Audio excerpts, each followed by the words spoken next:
दो मित्र थे, दोनों बंबई धन कमाने के लिए गए। छोटा मोटा ऐसे ही कार्य करते करते थोड़ा धन हुआ, फिर दुकान खोली, फिर और धन। एक समय आया, दोनों ने मिलकर एक होटल खोला। बहुत पैसा एकत्रित होने लगा होटल से। एक के मन में दूसरे के प्रति द्रोह पैदा हो गया।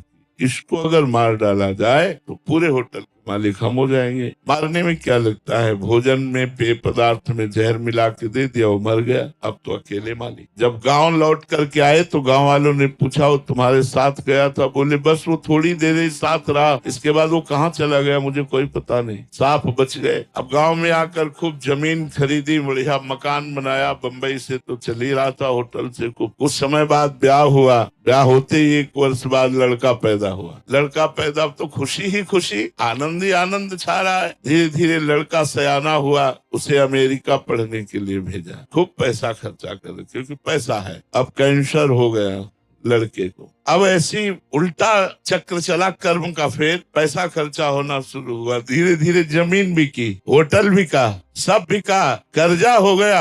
अब पैसा खर्चा करने के लिए नहीं। तब लड़के को बीमारी अवस्था में फिर घर लाए और पैर छाती से लगा के उसके रख के रो रहे थे, बेटा अब क्या करूं? तो उसने कहा, बेटा अब क्या करूं? एकांत में जो जहर दिया था उसी का कर्म फल तुम्हें देने के लिए मैं आया हूं। मैं तुम्हारा बेटा बेटा नहीं।